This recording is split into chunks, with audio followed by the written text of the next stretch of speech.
Hi everyone! Welcome to STEAM class! You might be wondering, why does Miss Cynthia has this background? Well, let me tell you that we'll focus on the letter M from STEAM. And the letter M stands for math. Yes, because we're going to be talking about angles. Remember you talked about angles last year? Let's review some information so you can remember what type of angles there are and how can they be used in our daily lives. Are you ready? Let's go!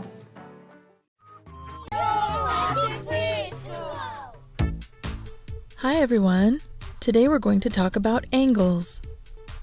An angle is the amount of turn or space between two lines that meet each other. When two lines meet at a point, or vertex, an angle is formed. The two lines are called the arms of the angle.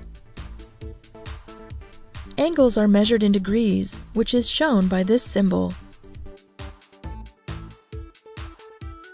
A complete turn, also known as a full rotation, all the way back to the place it started is 360 degrees.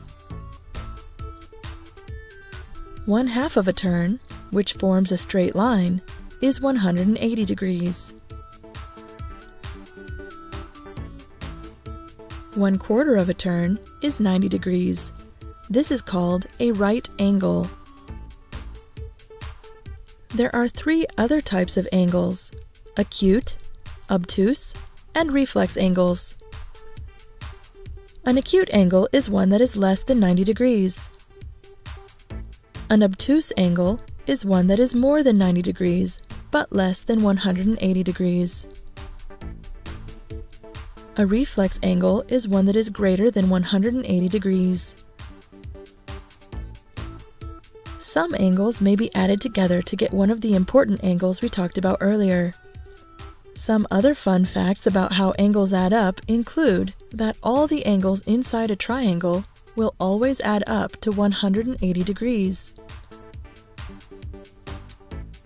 And all the angles around the point where lines intersect will always add up to 360 degrees. Angles are usually measured using protractors. Protractors have markings on them similar to rulers, but instead of inches or centimeters, it measures in degrees.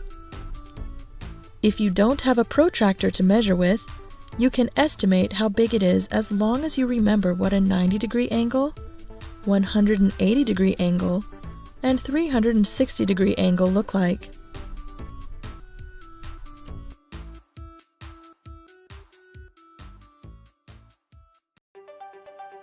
Now that we reviewed information about angles, let's analyze some situations in which we use angles. For example, if I open up my arms like this, you will notice that I'm making a 90-degree angle. Or how about objects that we have at home? How about these ones? You might notice that they don't open up for 90 degrees completely. It looks like in between. So 90 divided by 2, it's 45. This object, it has an angle of 45 degrees.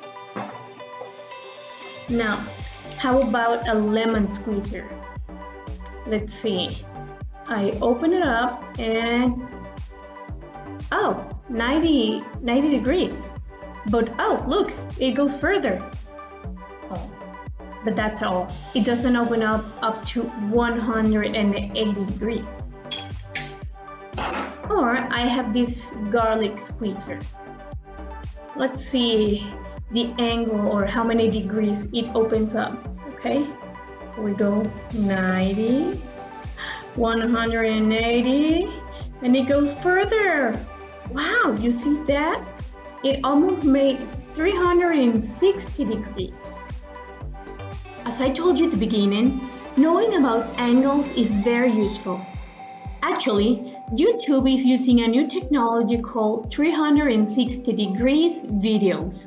and it's about recording your surrounding with a GoPro or drone or different devices.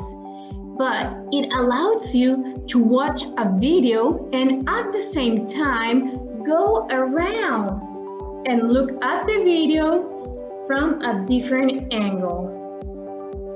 In order to find these 360 degrees videos, you need to go to YouTube and search for a specific video and make sure to write down 360 degrees.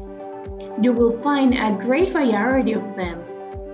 You can even go underwater with National Geographic. You can see how underwater it's pretty cool. You might find some interesting living creatures under the sea.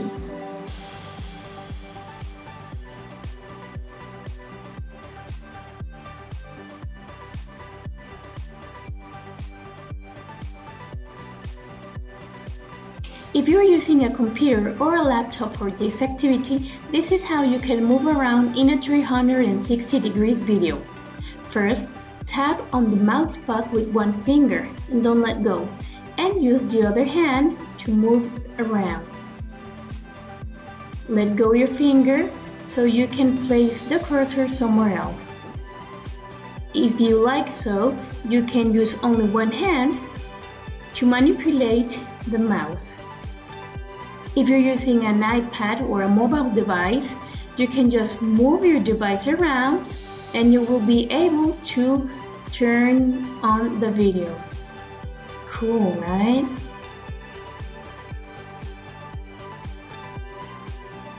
Otherwise, you can just flip the video with your finger.